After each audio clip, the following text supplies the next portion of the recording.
Hello and welcome to the Bob Reeves Brass live Facebook stream. I'm John Snell and I'm so honored to be joined today by trumpet player Rashawn Ross from the Dave Matthews Band. Let's bring Rashawn in here. Hey Rashawn, how you doing? Hey, I'm good. How you doing? Staying safe, doing the thing. How about yourself? Everyone Hey, same healthy? here. Yep. Well, what an honor it is to have you on. Thank you so much. We already have folks from Tokyo, Makoto-san, good to see you. People checking in from all over the world. Show us some love in the comments. We're going to be here for a while. Tell your friends about it because Rashawn Ross will be answering your questions live. First question comes from Melissa. Rashawn, what's your favorite piece to play?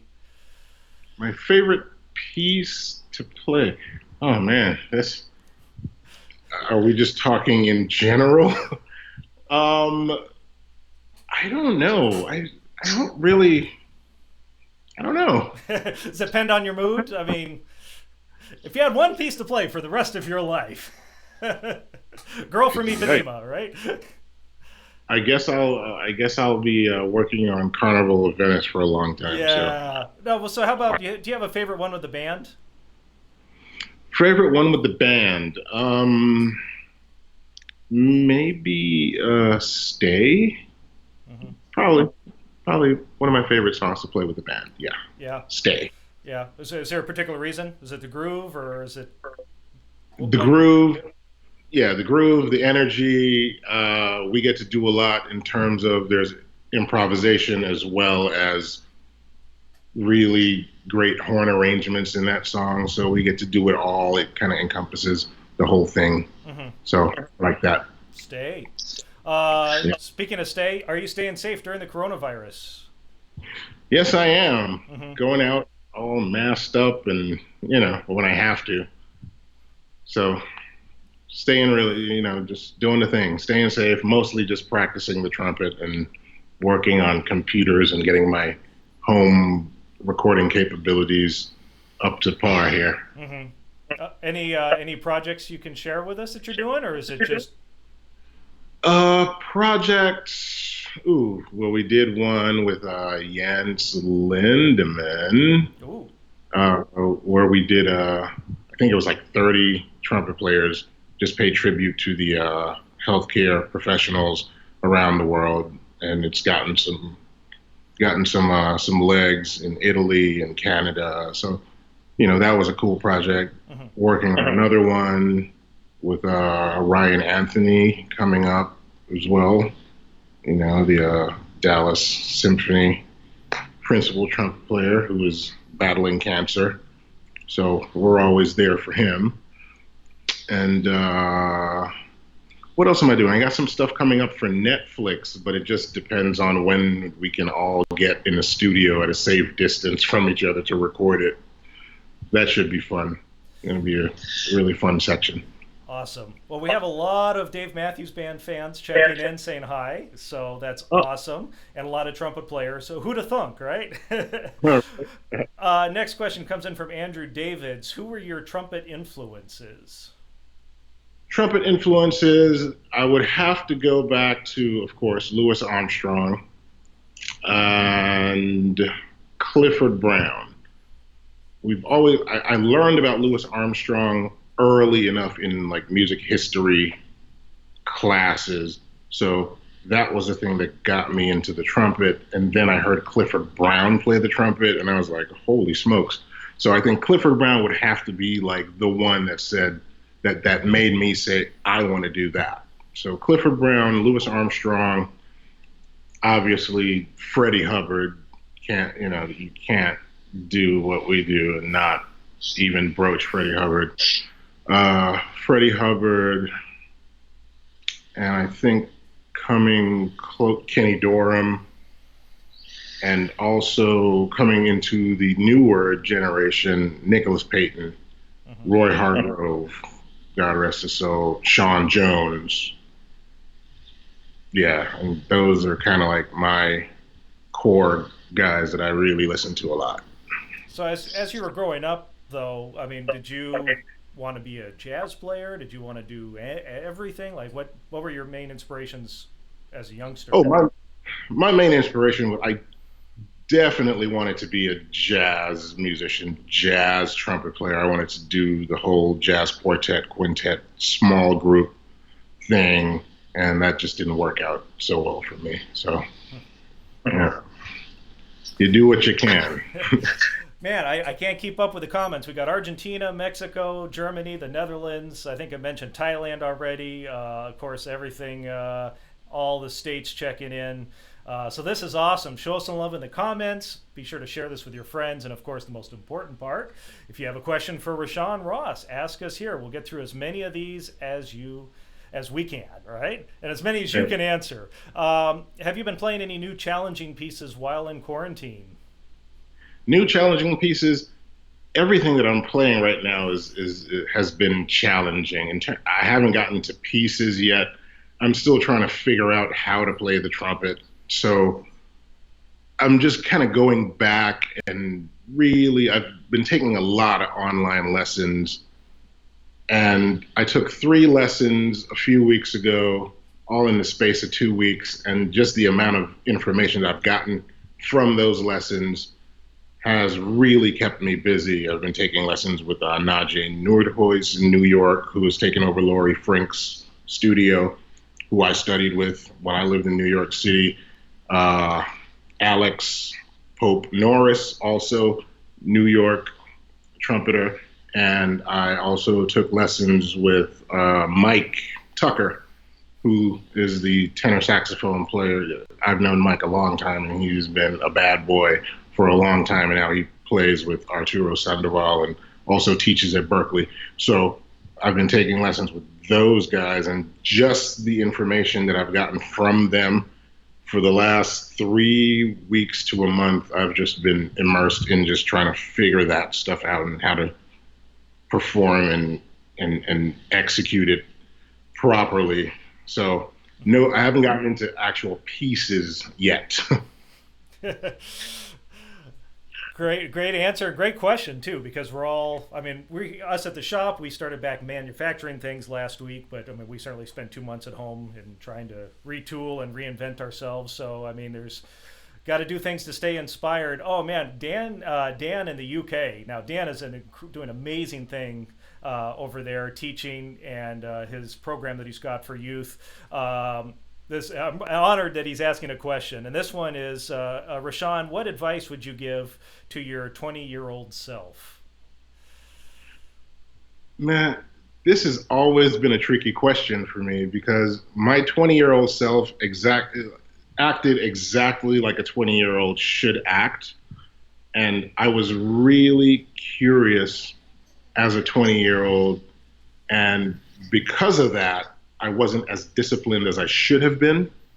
So that's always been a really weird question for me. So my 20-year-old self, I would have probably told him to be more disciplined in terms of really learning how to play the trumpet, because I never really learned how to play the trumpet with all the steps that an instructor would tell you to go through in order to chart your progress through, your beginning stages all the way up to a professional career.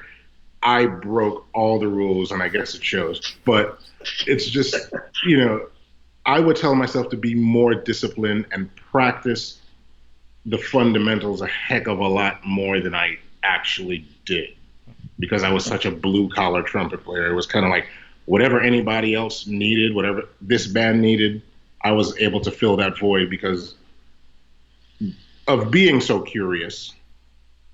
I listened to a lot of different styles of music, and growing up in the Virgin Islands, it wasn't like I wasn't listening to big band and Woody Herman and stuff like that when I was growing up.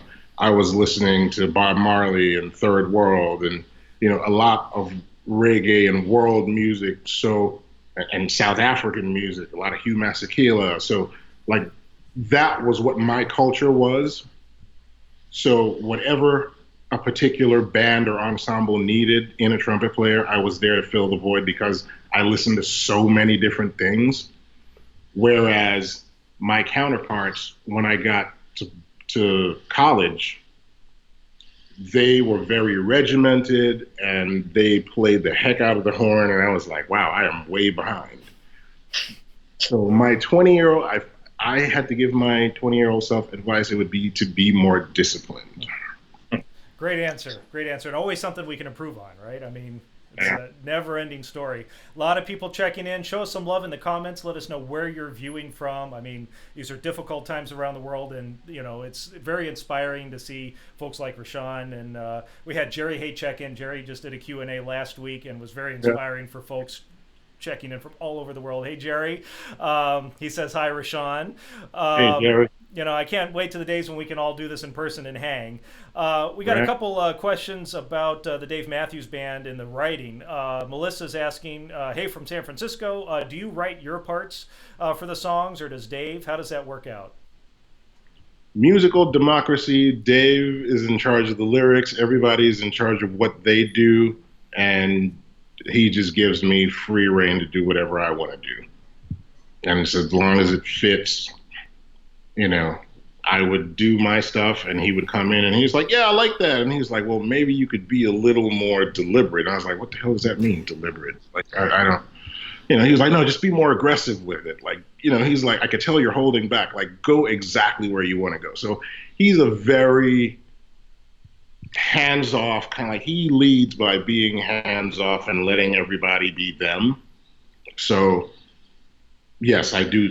That's the long answer, the long way of saying yes, I do write my own parts. Well, it's nice to get some insight into how the band works. And I mean, seeing you guys relate to each other on stage is an amazing thing. And I think in a tribute to the band's success. I mean, the respect you guys have for each other and how you treat each other on stage and let each other open up. And I mean, it has to be musically a very rewarding experience. It really is, and again, with the whole 20-year-old self thing, like, I can't, as much as I would tell my 20-year-old self to be more disciplined, I'm glad I kind of walked the path that I walked by being musically curious and being exposed to so many different genres at such a young age, because essentially that's what we do in Dave Matthews Band every night.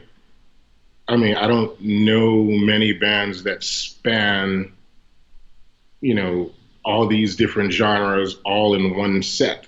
There's rock, there's funk, there's, R&B, soul, country, Americana. There's so many different things. And I'm just glad that, like, those were all the things that I was able to tackle as a youngster, which is why I'm not that good of a trumpet player. So, oh man, you're being humble. That leads to the next few questions. One is on your multiple tonguing. This comes from Sam. How are you able to keep repeating all of those staccato notes for as long as you do? I listened to Jerry Hay as a youngster. That's what it was, Earth, Wind, and Fire. Like, I had to emulate a lot of that stuff. So that was always, I've always been a musician that learned from hearing. It's just like everything was oral for me.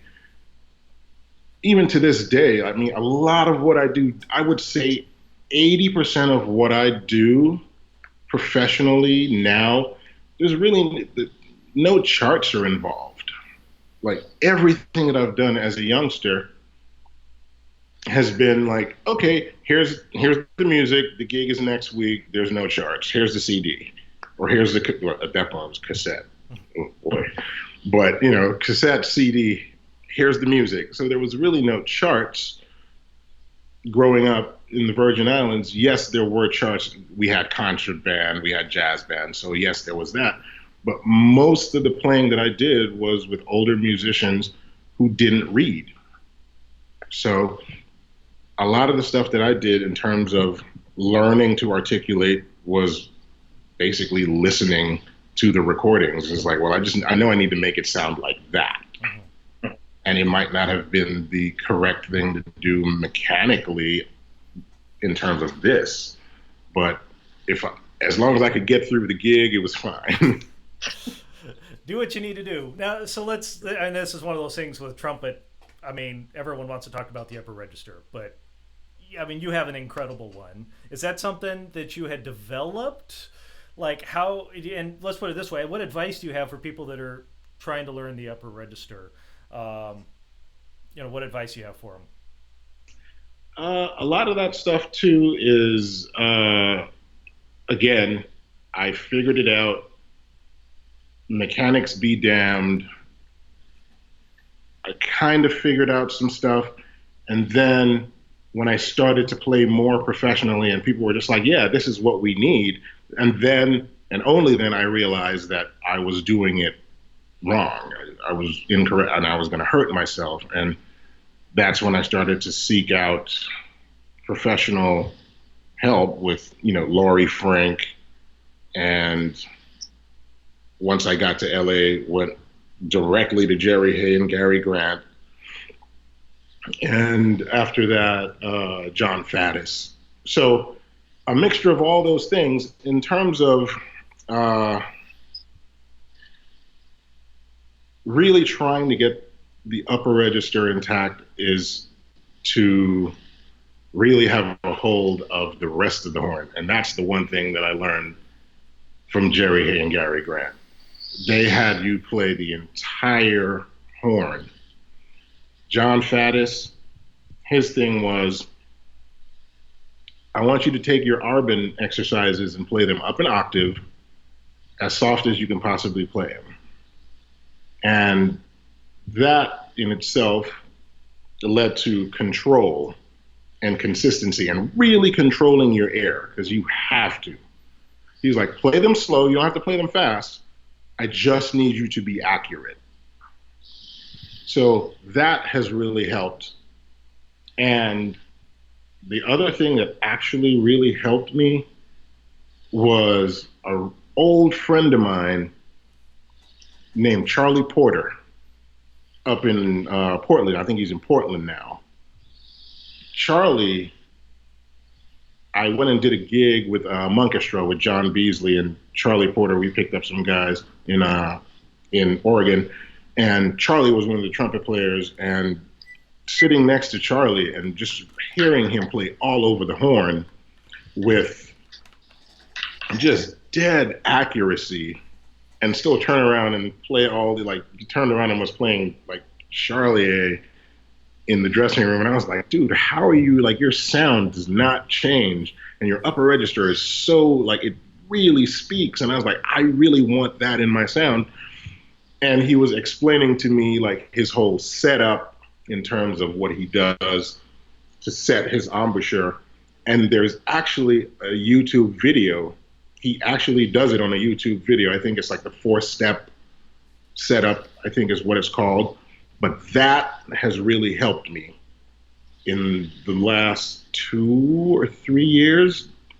Man, Charlie Porter, like, anybody that's looking to really get their stuff aligned and try to really figure out how to do it correctly, I recommend looking at that video. Wonderful. We'll post that in the comments too, so folks can find it. But Charlie Porter, yeah, and he's doing all kinds of great stuff during the quarantine, posting jazz etudes and staying really active. So I'm glad you brought Charlie up.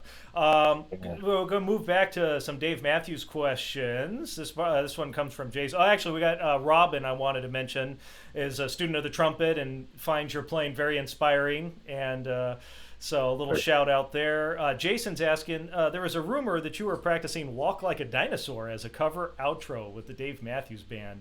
Is that true or false? I don't even know what Walk Like a Dinosaur is. What is that? I think Jerry did. I think Jerry did the horns on that. I know my son listens to it all the time, and it's like, yeah, those are some cool horns. So it's probably false then if you don't even know the tune. Yeah, I don't know what that is. Okay, easy one. What are some examples of the arrangements you've done as on the Dave Matthews Band? Are there any tunes that you've worked more on as opposed, instead of just your horn parts? Ooh boy, I can't even, like, all that stuff is such a blur. I mean, there was a lot of stuff that we've yet to release that I've worked on. I can't really say because they're not released, but I mean, in terms of songs that, let's see. I'm trying to think of like the last album because that would be like the last thing that I would actually remember because all these things are such a blur. I can't even remember what's on the last album. So I'll have to go back on that one. We'll check back on that one. And thank you all for joining us. We have Rashawn Ross live answering your questions. Show us some love in the comments. We're going to be on here a while longer, so share with your friends, join the party. I mean, I can't think of a better way to spend a Thursday afternoon than talking trumpet and Dave Matthews Band and all kinds of fun stuff. Folks checking in from all over the world. Beverly from the Virgin Islands checking in, saying hello.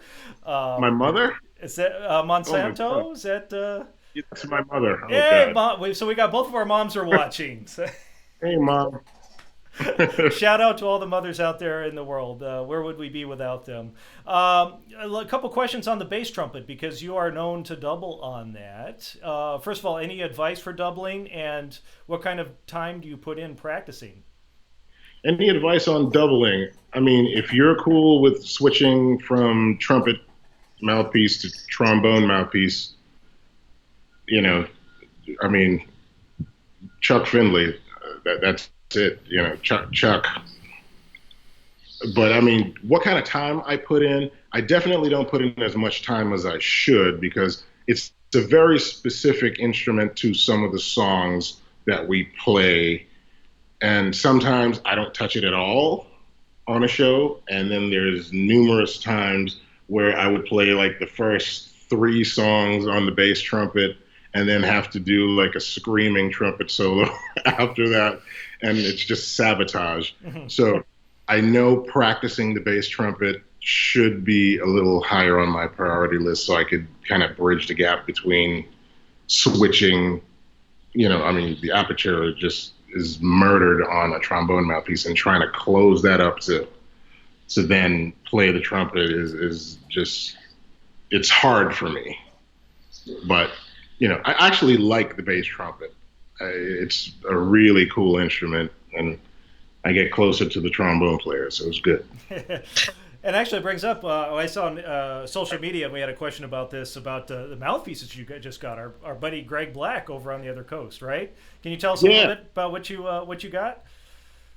So basically what I did was I've been playing on a Bach 3E for a long time, but, you know, anybody that knows mouthpieces knows that that's a piccolo trumpet mouthpiece. The back bore, piccolo back bore, and because it's used for piccolo, you don't really have to grip as much, so the bite was super soft. And that was just like, after the first 4 or 5 songs, having to have the muscle to really keep that stable on your chops was just getting to be very taxing. So I took it to Greg, and I said, I like this mouthpiece.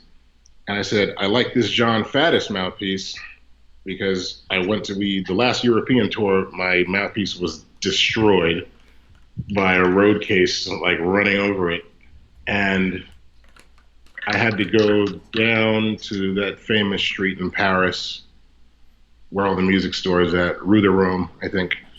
And I found a John Faddis mouthpiece, and I was like, well, I guess I could finish the tour on this. But that's a really small diameter. So I said, I like the bite of this, but I need the rim and cup of this. Can you do something? And he gave me exactly what I wanted. The backbore wasn't quite right, so we went through a lot of backbore changes. And then finally, I said, you know what? I really like the sound that Kenny Rampton gets on his horn. What backbore is he using? And he said, oh, here's Kenny's backbore right here. And he gave me a mouthpiece with Kenny Rampton's backbore on it. And immediately it just spoke. And I was like, put that on my rim and cup and let's see what happens. So we went through a few iterations of that. And then finally, the last set that I just got was just dead on, accurate, everything that I wanted. And practicing is a whole lot more fun now. Awesome. And then, you know, that's shout out to Greg Black. I mean, he's been in the business, in the trenches for years. I mean, going back to Giardinelli, and classy organization, and that craftsmanship where you can call someone, you can talk to them. Really, there's very few places that do that anymore. So it was heartwarming to see that photo of you playing that stuff. And he made you a bass trumpet piece, right, as well? Well, I think he just sent me the smallest trombone mouthpiece he had. I was sending me the smallest thing you had, and yeah, he did that, and it really worked. Awesome. Show us some love in the comments. We're talking live here with Rashawn Ross. For those of you who are just joining us, this will be archived here on Facebook and also on our YouTube channel. So if I don't get your question, it's probably because we already answered it earlier. So you can go back and watch the whole thing from the beginning, and a lot of these questions that are coming in will already have been answered. The next question is really cool. Comes from MJ. Hey, Rashawn, my 10-year-old son, Trip, got to meet you a few times, and he wants to know, how old were you when you started playing? So you got some young fans out there. I started playing when I was 8. Public school system in the Virgin Islands. We either had to pick chorus or band, and I picked band, and all the guys in the class were picking trumpet, and I didn't want to feel left out, so I picked the trumpet too. So at the age of 8. And I've heard you talk about this before, but your music teachers, your band directors were influential for you, right? In terms of your growth and helping you progress? Oh, yeah. They definitely put up with a lot of craziness from me, but I think they absolutely pushed me. The one thing my band directors did was they pushed me to get an education outside of the classroom. So make sure that your work here in the classroom is taken care of, and make sure all the pieces that you need to play are taken care of, but also go out there and play with musicians that are older than you and see what it is like to be a professional musician. Go play gigs with the jazz quartet, the Lewis Taylor Trio. He was actually a teacher. He taught the choir in our middle school, this guy named Lewis Taylor, and he played jazz on Fridays and Saturday nights, and I would go and sit in, and those guys were really inspiring and really encouraging to me. So getting an education outside of the classroom, I think, is just as important as the classroom. And I think Jerry Hayes said that last week when he said Larry Hall had called him and said, well, why don't you come over to Hawaii? And he went to Mr. Adam, and he's like, well, I think you've learned all you can here. Go get that education over in Hawaii, playing gigs, being a professional musician, because there's no substitute for experience. That's it. Yep. Man, so many people checking in. This is so awesome to see. Next question comes from Morris. I can't find where it went here because there's so many comments. This is so much fun. Morris actually is going to be on the podcast pretty soon. He wants to know about all the traveling you do and how you deal with jet lag and keeping your chops up with all of that hectic schedule back when things were open, of course. Is this Morris from Washington? Yeah, Morris Northcutt. Hey man, I am such a fan of his. If there was one sound that I wish my trumpets, I wish I could sound like Morris. His sound is just one of the most amazing things I've heard in a very long time on the trumpet. Him and Tom Walsh. Good yeah, Lord. And Tommy checked in too. So we're yeah. But as far as the traveling is concerned, I always tell, and it goes back to this thing where he's like, what would you tell a young student? It's like, practice as much as you can when you have the time. Practice as much as you possibly can when you're in school and you don't have bills to pay. Because once that switch flips, when you transition from a student musician to a professional, and now you depend on this to live, time management becomes a little more difficult. So a lot of the traveling, and we do a lot of traveling. So the most I could do is, you know, get up in the morning. I would probably have to get a warm up in before hitting the gym. And then there might be things to do in terms of, press or meetings while you're on the road. So a lot of the middle of the day is really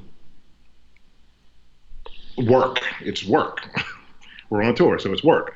A lot of people just think, oh, you're traveling a lot. Oh, this is a big vacation. It's really not. People see the glamorous side of things, and it's just like, oh, okay, so you're traveling the world. Oh, boo-hoo. It's just like, yeah, this is work. So there's a lot of obligations, a lot of commitments. So trying to find time on the horn to get better is very difficult when you're on the road as much as I've been. To get better, like maintaining is great because you got road chops. So if you're playing stuff every night, a construction worker is going to be strong because you're out there doing the grunt work. Now, getting better or getting getting even more fit for a construction worker might be harder because he's doing long hours and it's just this thing that I'm doing. But if you want to work on your speed, how are you going to do that with your hours? So it's the same thing on the trumpet or with any musical instrument, really. So a lot of it has to do with really just trying to get the horn to your face as much as you possibly can in between bus rides and airplane trips. And we get to the venue, the gig is at 8:15, 8:30, and we're at the venue at 3 o'clock in the afternoon. So, and when you get there, there's lots of things that need to be done before 8:15 arrives. So trying to find as much time as you possibly can to get the horn to your face, to get better. It's really a stretch when you're on the road with a schedule like we had. But it's good because when I get off the road, like my chops they're great. I don't even want to talk about when you get onto the first show after a layoff. It's like, oh boy. and that's great, and I appreciate your honesty about that. Opening up. We're here live with Rashawn Ross. If I missed your question, we have literally hundreds of comments, and I'm trying to scroll through and see what we've asked and what we haven't. So if I missed your question, go ahead and put it down in the comments here, and we'll keep asking. And a great shout out to Morris, and we interviewed over the quarantine, so he'll be a guest on our podcast, The Other Side of the Bell, coming up here in the next few weeks. And beautiful person and a gorgeous player. So I'm glad gave a shout out to him. Where are we going next? Oh, someone mentioned, since you brought up working out, hey, Rashawn, looks like you've been working out. What's your favorite workout tune? Workout tune? Yeah. Well, I go immediately to the Earth, Wind, and Fire playlist. So it's just a play. If I had to choose one tune, two tunes. It would be Getaway, Earth, Wind, and Fire, and another Earth, Wind, and Fire tune called Africano from the Gratitude album. I think it's like the first song on the Gratitude album. That really gets the energy going. Old school. Yeah. And then let's see. Yeah, I think we talked. Favorite Dave Matthews Band song to play was "Stay." Right? That was from earlier. Yeah. A lot of people are asking that. Stay. And you can rewind to the beginning and get the full response to that. Who is one of your icons you've got to play with on stage? Great question. Stevie Wonder. Full stop. Stevie was it. Like Stevie was, I grew up listening to Stevie. I remember, my Cherie Amour playing when my grandmother was getting me ready to go to daycare. So learning Stevie's music and hearing that during my childhood to the point where I am now, on stage performing with Stevie has been, I'm sure every musician that has has had the honor of performing with Stevie will probably say the same thing. I mean, hearing or being able to perform classic songs that you grew up listening to is like there's no I can't even describe the feeling. And it's the same with Stevie Wonder and Earth, Wind and Fire. Tied. And you did Earth, Wind and Fire was like what, at the Kennedy Center or something like that, if I recall. Yeah, we did the Kennedy Center honors. Yeah, with Earth, Wind. Yeah, must have been amazing. it was a trip, man. You know, I can't. You know, that was definitely a highlight for me. Top three, definitely, because it was one of those performances where the other trumpet player on the show, Ray Montero, who's a dear friend of mine, we went to college together, Long Beach, LBC, Ray Montero. Yeah, hey, I went to school with Ray. Really? Yeah, right, for like a semester. I love Ray, man. Yeah. So you guys were on that together. Amazing. Yeah, so we were on that together, and shout out to Miguel on saxophone and Garrett on trombone. But Ray was just like, yo, we only got one shot at this, so let's go for it. And everything came out great. So after I we did the performance, and Verdine and Ralph and Philip came up to us, and they were just like, y'all killed that. And I was just like, I'm good now. I'm good. Can't tell me nothing else now. So that's a great feeling to hear your heroes like acknowledge, that you did a great job. Awesome. What an experience. Okay, Patrick's asking, what's your favorite venue to play in? Big fan. Favorite venue. I think maybe in the United States, probably Alpine Valley, Wisconsin. And yeah, I can't quite remember the name of the venue in Lisbon, Portugal that we played, but that place is always rocking. Lisbon, so Alpine Valley in the United States, Lisbon, Portugal, and Rio de Janeiro, Brazil.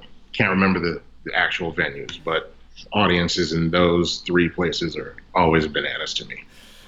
We got Deer Creek checking in, asking why it's not Deer Creek is your favorite place. So they can't all be favorites, right? Yeah, right. Yeah, I'm trying to make everyone happy here because we got Dave Matthews fans, we have trumpet, players. So we're trying to go back and forth between all of this, but it's great. It's a big party here on a Thursday, asking questions of Rashawn Ross. I mean, coolest thing to do. Aaron's asking who created the AC/DC BJ's mashup. That was hilarious.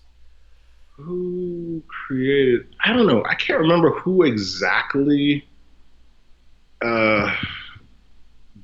brought that to the forefront, but I know it originated from a YouTube video where somebody actually did like a mashup of the Bee Gees singing over AC/DC, and I can't remember who brought it, but somebody said, hey, this might be fun. Let's do it. And I was like, oh, well, what do we got to lose?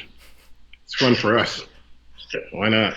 Awesome. Best story from the tour that you can tell over the internet. Best story from the tour. Man. I can't really put my finger on like the best story from the tour. I mean, it would probably have to. I mean, I know it's going to be boring, but it's probably Stevie Wonder. Like hanging. Like I think playing the song game with Stevie Wonder on his bus after we did the concert for Charlottesville was probably the best story I have that I can tell over the internet. That was just cool. Like he invited us onto the bus, like we're done with this concert. We just did something that was super heavy for something that was super awful that went on in Charlottesville, Virginia, and the band being, originating from Charlottesville, we had to do something. So we flew all these people in, and Justin Timberlake's and the Ariana Grandes and Pharrell's and all these people. And Stevie Wonder was just like, well, I want to be involved and I want to play with you guys. And, he was like, well, we're going to do some of my songs. And I was like, what? Really? Okay. So then we had to go learn Stevie Wonder songs. And he came out on stage and played with us.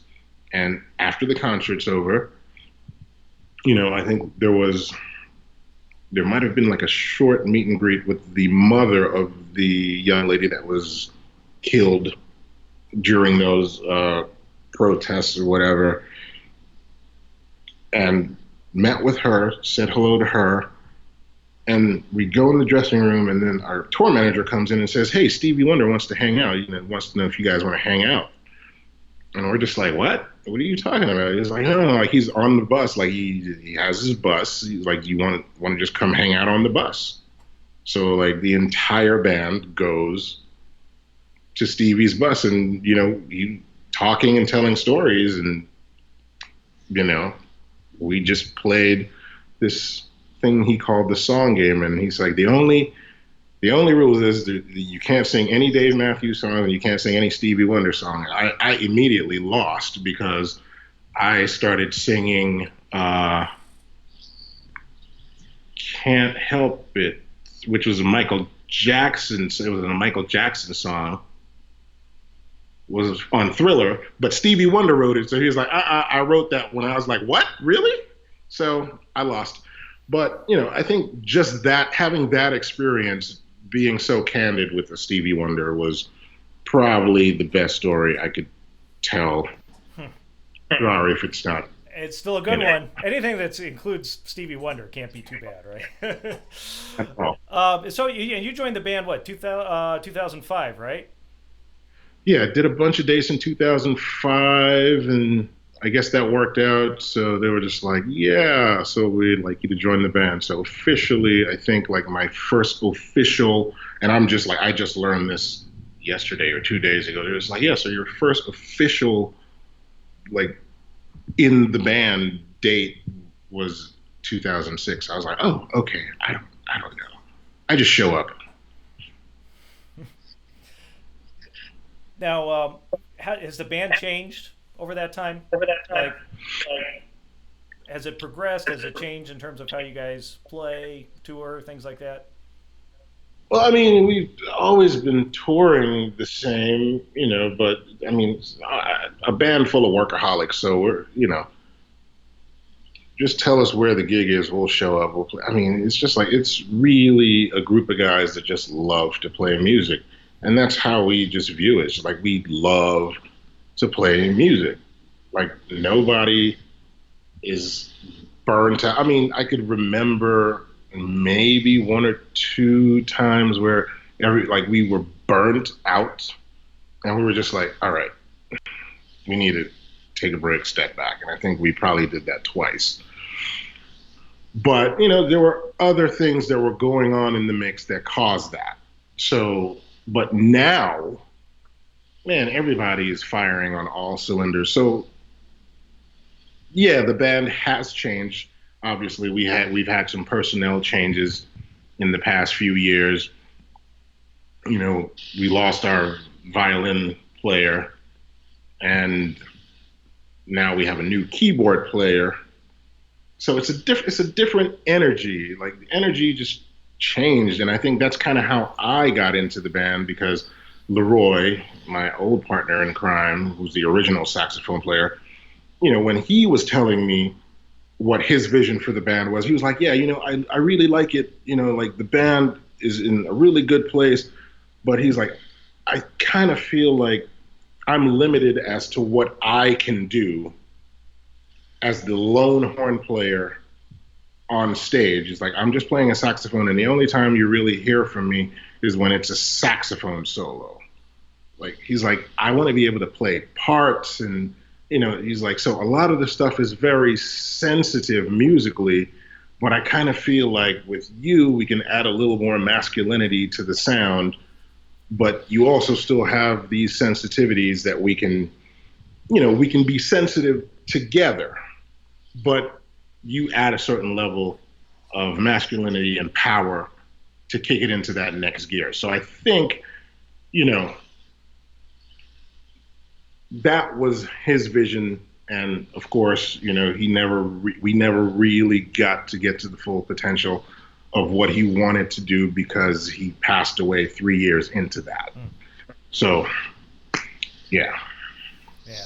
Like, fascinating to hear information like that. And we've got so many fans. Show us where you're watching from around the world. We have a few more minutes here with Rashawn Ross live answering your questions. Coolest thing in the world, I know, for me as a big fan. And, I've been fortunate. You've been in and through the shop and we've run into each other. So this is really cool. Wish we could do it in person, but I mean, look, we're safe and it's better than nothing. And Yep. so much love in the comments. So you can't see them because you're on Skype, but a lot of fans and people sharing love with you and getting inspiration by what you do. So thank you, Rashawn. Couple quick questions before we wrap up. Just as a trumpet question, we've been talking a lot about the band. Would you get a little bit more into the nuts and bolts of what your routine looks like?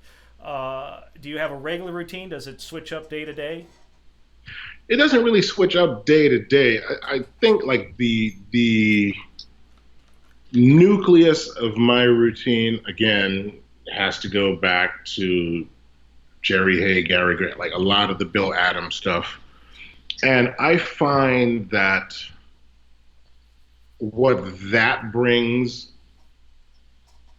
is a sense of worrying about the sound instead of the mechanics. And that is the one thing that I've taken away from sitting in Jerry's basement for a few lessons. It is like, like you just have to hear the sound. So a lot of my stuff comes from Bill Adams. I've incorporated some Claude Gordon stuff as well. So I think Bill Adams, Claude Gordon, Caruso are the three things that I but most of it, I start off with the Clark. On a bad day when I feel things are not working as they should, buzzing the lead pipe, which is, comes from the Bill Adams thing. And,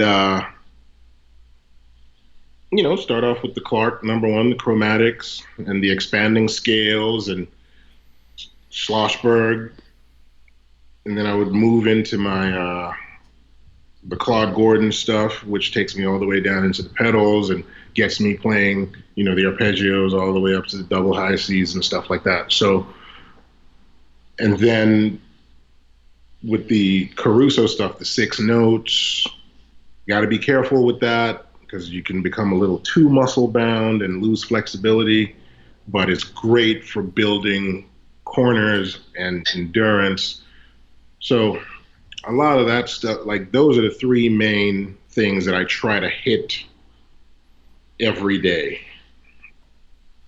And how long does that normally take you? It takes me about an hour 40 maybe to get through all the stuff that I want to get through. Uh-huh. And if I'm on the road, obviously that's not going to happen. But if I'm on the road, I kind of back off of the Caruso things because I have to play every night and our shows aren't short. So, when we're playing 230, 240, 245, and in the case of Lisbon, Portugal with 4 encores or whatever it was that we did, it's, like I can't be too, can't stress the chops too much with a lot of the Caruso stuff. So Caruso I usually save for when I'm actually at home and I can actually rest and I don't have to play gigs. Awesome. And I love the comments because, as I mentioned, we have the trumpet players, we have the Dave Matthews Band fans, and we have some combination of both. So when you're talking about Dave Matthews Band stuff, some of the trumpet players are, not sure what's going on. And then, Amanda said, I feel like you're speaking another language. So, we're trying to make everyone happy. We're not the Beatles. We can't make everyone happy, but we're trying to go back and forth doing a little bit. So going back to the Dave Matthews Band stuff, and you talked a little bit about this earlier. Are there any plans for recording or doing some like Zoom or collaborative stuff while in quarantine? Yeah, there's no plans for any Zoom collaborative stuff, but I'm sure the next logical step is going to be to do some recording because I mean we've already there's a lot of stuff there's so much material that we've yet to release, and there's also new things that Dave has been writing. So I mean there's stuff that he's been working on that the rest of the band hasn't even heard yet. So the next logical step, I mean we were already talking about trying to get into the studio, and then all this stuff hit. So yes, the next logical step is going to be at some point to record new music. And we also have lots of music that's been already recorded that nobody's heard yet. So, and Jerry Hay is in on some of that stuff too. So, oh boy. Yeah, Oh boy. yeah, we had some epic horn sessions, but yeah, so yes, there will be recording and music at some point, but we're all at the mercy of what's going on with the health crisis and keeping each other safe and yeah. So well, it's good to know there's stuff in the pipeline. oh Stuff yeah. is still being created. Yeah, we have stuff to look forward to, and that's the thing. We got Nick, Cal State Long Beach, checking in. Nick Chafee said, "Thank you for the inspiration. He's going to get back to the Adam routine and get back to his roots." So that's awesome, awesome, awesome. Man, Rashawn, thank you so much. Oh man, thank you. It's I'm here for you, man. It's all good. It's been an honor. I mean, you've been so generous with your time and answering so many questions. Let's do it again sometime in the future, and hopefully we'll do it in person, and we don't have to rely on Skype. We can sit here in the room together and have a nice chat and go live again. So Absolutely. Be safe, and thank you for joining us today. Thank you for having me. Awesome. Thank you all for watching. There's so much love in the comments. Be sure to follow us on Facebook if you're not already, Instagram, YouTube. As I mentioned, for those of you who have just joined us, we went almost an hour, and all of this will be archived on our Facebook page. So if we missed your question, chances are it was probably answered up earlier, so you can go back and rewind and watch the whole thing. Be sure to share this with your friends if they missed it. This was live, but the whole thing will be up, like I said. Coming up next week, we have Bobby Burns, trumpet player with Earth, Wind, and Fire. Speaking of which, we were talking a lot about Bobby. Will be on here to answer your questions. Former Bill Adams student, and he's been playing, I think 20 years with Earth, Wind, and Fire, touring with them, among other things. So join us next week. Tomorrow, for you trumpet players, I'm sorry for you Dave Matthews Band folks that are still watching. Tomorrow, my boss, Bob Reeves, will be on here. I got him on Skype, and so he's home safe, but he will be on here answering your trumpet equipment questions, and probably knowing Bob, he's got some other stories as well, being in the business for 52 years. So join us tomorrow. I hope wherever you are in the world, you're safe, you're healthy, and maybe go out and practice a little bit, huh? Thank you. I'm John Snell. Bye-bye.